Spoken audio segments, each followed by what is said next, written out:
School life মানে আজকে half কালকে মাপ পরশু বাপরে বাপ।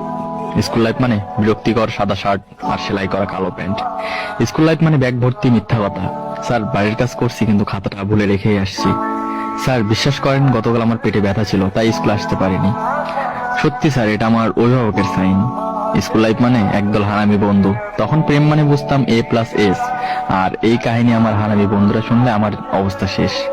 আর রবীন্দ্রনাথ যদি আমাদের তৈরি জাতীয় সঙ্গীত শুনতেন তাহলে নিজেকে নোবেল পাওয়ার অযোগ্য মনে করতেন।